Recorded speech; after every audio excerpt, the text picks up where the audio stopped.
All right, another day, another side of leather. Going to be tracing, cutting out, and probably dyeing and assembling. It's easy enough. A bunch of bracers. Getting ready for the Renaissance Fair. So I'm gonna have a couple armor pieces put together so that people can buy stuff. To the forge.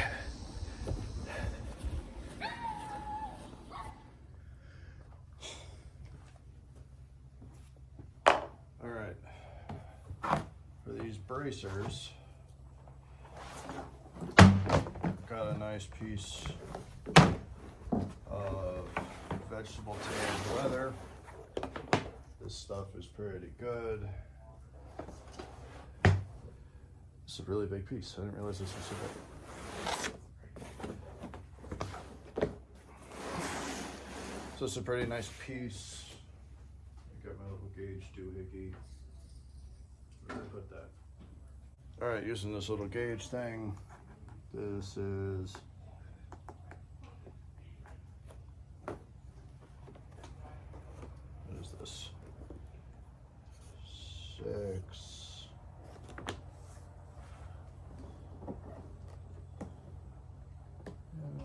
Almost 5. Pretty sure this is supposed to be like a 5 to 7 ounce vegetable tan cowhide, which we are going to take and turn into some bracers. I've got a bunch of templates that I've collected. I've labeled most of them. These are a little bit longer, so when they wrap around, you can Velcro, or you can put straps on them. These are a little bit narrower, so when you wrap them up, laces or straps. And they just kind of have different little shape tops. This one's rounded, this one comes to a point. And then this is one, I think I'm gonna make this one. It comes in a couple different sections. You layer them together, and then you have a nice like plated or scaled. But right off the bat, we're gonna keep it simple. Let me zoom in just a bit. I like leather that has a little bit of character in it. All these bumps and things are going to be really nice once we put coloring on this with stains and antiques and dyes and whatnot. However, this apparently has a couple of scratches, so we're going to try to avoid those or try to put them somewhere where they're not going to show. So you can trace these out with whatever you have laying around. I tend to stay away from using a marker unless I know I'm going to bevel these edges, because that marker is going to stay there. Easiest thing to use, I think, is just a nice little scratch awl. Gives you a nice precise line. And it doesn't really leave anything that you'd have to worry about, like pen or marker. So just keep it down on the leather and scratch around it. I'm fairly certain that's not going to show up. Oh no, you can see it on the screen a little bit. You can see that nice little outline. Now these are going to come in pairs. And I do my best to try and minimize waste. So I try to butt these up against each other nice and tight.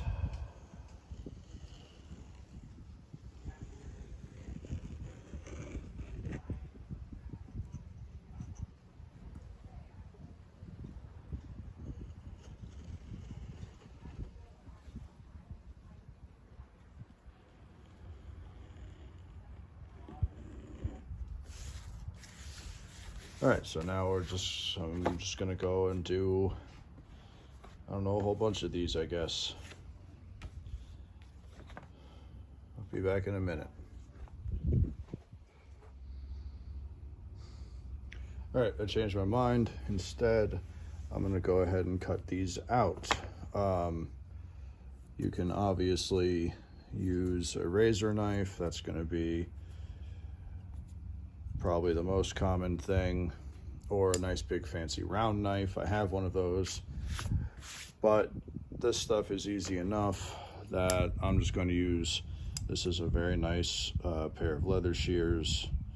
I'm just going to use this and just cut them out.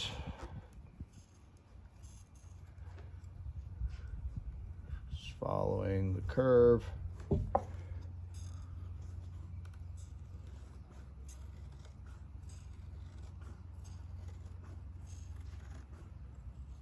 And that's just going to be a nice, easy, quick way to get these done. Be careful on these inside curves. They can be a little tricky. I kicked the camera. That can be tricky too. And just give them a good cutout. Good forward pressure, push into the cut as you're cutting. And as you go around the curves, make sure you cut throughout the whole curve. It'll give you a nice, clean corner. Same on these gentle curves.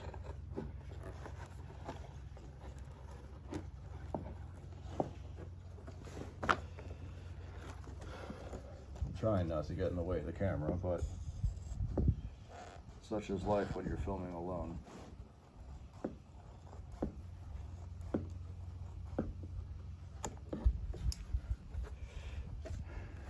And then just get the bottom bit.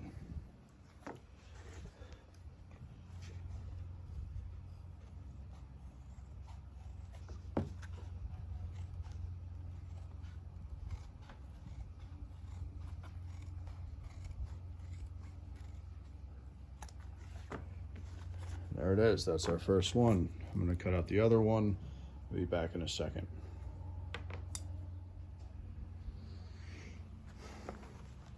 All right, that's them both cut out. So now there's it's a nice pair of bracers. Clearly not done yet, but I just wanted to take and talk about the thickness. This thickness, let me go check it again real quick. This is like a 6 to 7 ounce. It's like a 6 or 7 ounce bit of leather. I'm cutting these out as being costume pieces. If you want to do more legitimate, air quotes, armor, you're going to want a much thicker piece. You're going to want like a 9 to 10 or like a 10 to 12.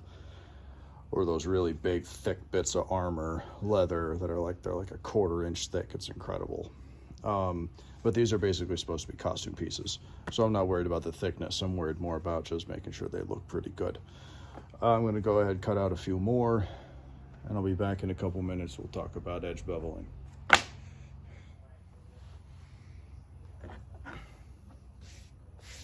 So I decided to do this scaled or plated bracer, and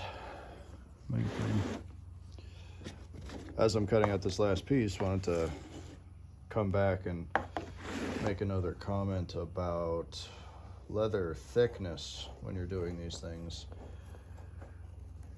As I mentioned, I'm making these as more costume pieces than legitimate armor for something like SCA or rattan fighting.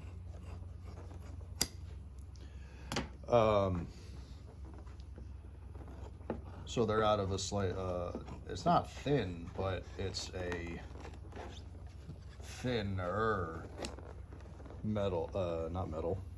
This is a leather working channel. What the hell am I talking about metal for? It's a slightly thinner leather than even maybe some belts are made out of. A lot of belts are made more like a 9 to 10 ounce.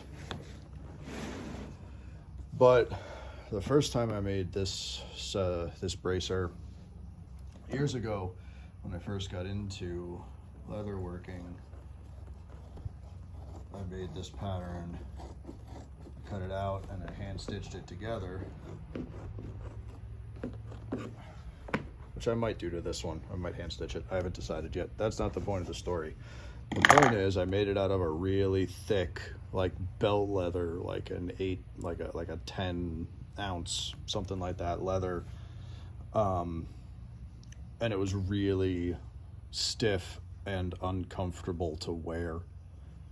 So if you're looking for legitimate armor and protection, thick. Okay, so I was only going to do a couple, but instead I wound up cutting up the entire side of leather, and now I have this whole pile of bracers to begin working with. I was also distracted slightly. It's taken me a while. It's nighttime now, because my girlfriend brought me a bunch of beer. Say hi, Chelsea. Hi. Check her out, the Alchemy Valkyrie. I'll put a link in the description. Bye, Chelsea. Bye. So now it's time to bevel the edges of all of these. Give me a second. I'll grab the beveler and put the camera back in the holder thing. Tripod. I know words. VIP. That might not be my first beer.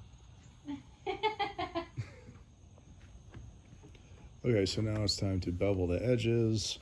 It's going to clean them up, help them look a little bit nicer. And then I'll probably wind up burnishing the edges too, just to make them nice and slick and pretty. But I've got the beveler here.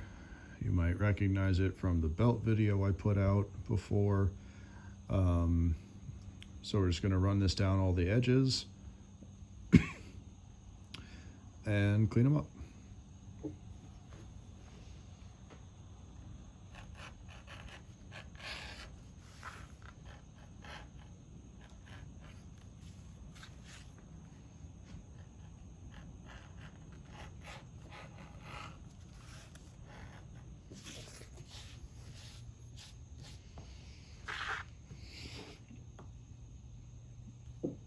That was more difficult than it should have been. I think I need to go ahead and sharpen this a little bit. So I'm going to run it over some fine grit sandpaper, probably like a 300 grit, and just kind of polish it up a little, get a little bit sharper. That'll make things a lot easier. I'm going to do that whole pile, and I'll be back in a minute. So I finished beveling these. I'm going to color them medium brown antique. It's a pretty nice color, combined with these, what are these? Antique brass buckles. I like the center bar buckles for bracers because that means you don't have to mess around with making keepers for the straps. Far easier, unless you like that style. I've got a couple that I've made that I needed to put keepers on, but that's because I didn't plan ahead. So, planning ahead this time. You're going to need 4 buckles and 4 straps to make one pair of bracers. All of this is going to get colored brown, and then I'll be back.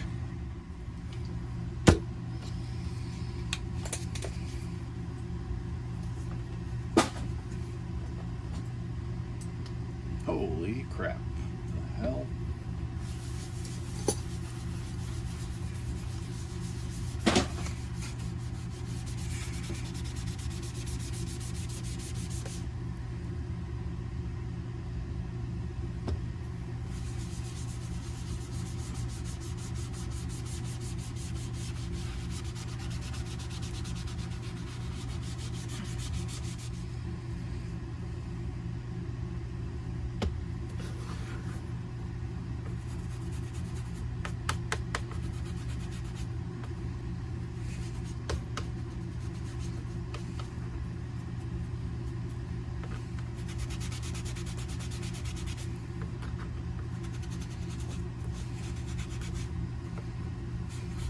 Yeah.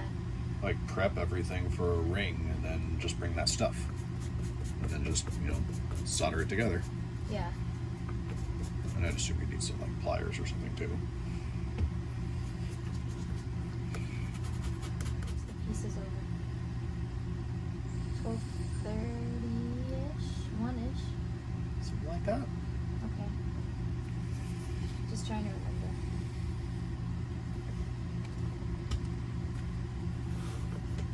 Ah, holy crap, has this been recording the whole time? I don't know if it's easy to see on the camera, but the thing I love about the antiques is how they bring out all that character. It's really nice. Okay, so placing these things.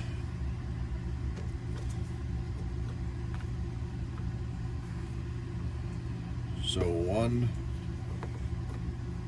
is going to go like, one bracer is going to go like this. All that buckles on the left, straps on the right. Then the other bracer has to be reversed so that there's a right hand and a left hand one. I guess you could do them the same way and it doesn't matter, but me personally, I like having a right hand side and a left hand side, but that's just me. For placing these particular bracers,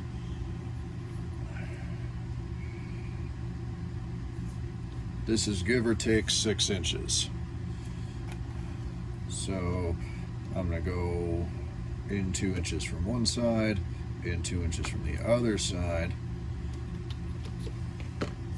And so that's about 1/3 of the way in, but then what I'm actually gonna do is place, there's my mark, and I'm gonna place the strap just on the outside of those marks. And then for the straps, I'm going to line them up so this first hole is right on the edge there. And then that'll get that. That'll get a mark there. And then the same thing on this end. Mark there. Mark there. And then on this side, I'm going to do the same thing. Mark them 2 inches in. And these get folded over for the buckle.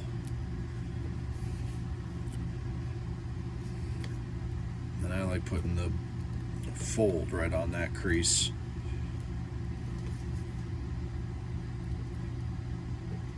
And then this is the same deal. I'm placing it just on the outside of these marks, and then everything should line up quite nicely.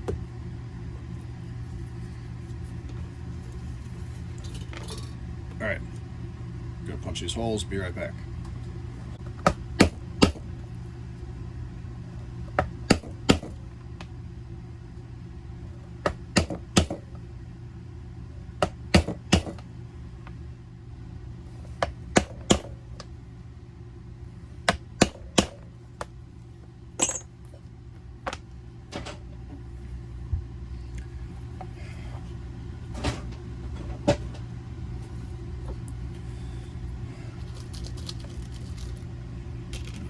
Bunch of rivets.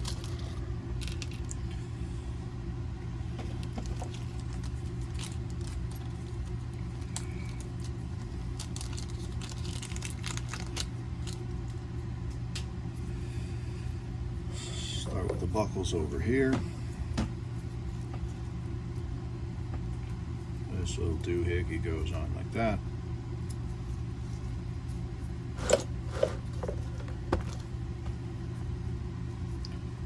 Kind of helps if you put this up on the edge of whatever you're riveting on so the buckle can hang over. Makes hitting it a little bit easier.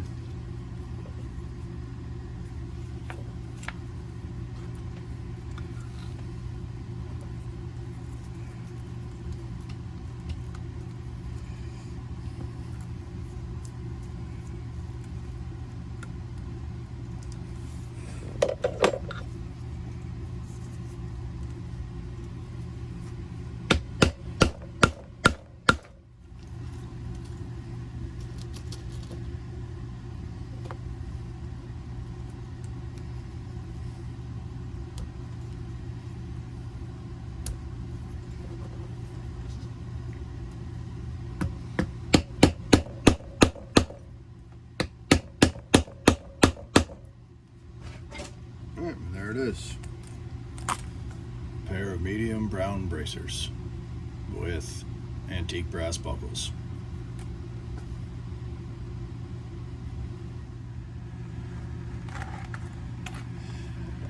I just realized that I forgot to mention these buckles and straps are 5/8 of an inch wide, and so there are 2 of them on each of these bracers, but I'm also doing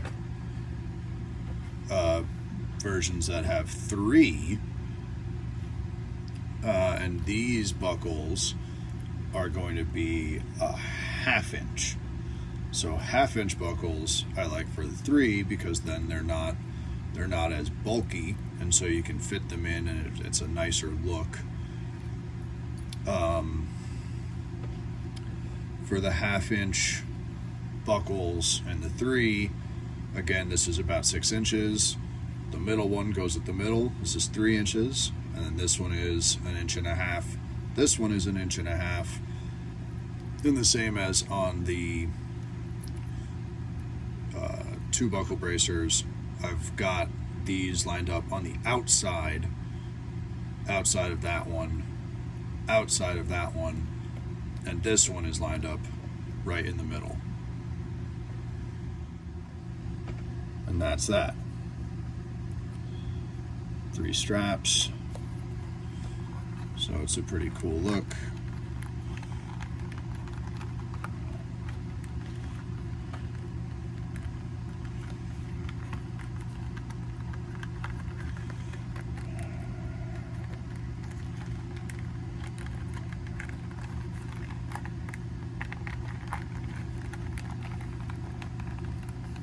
There you go.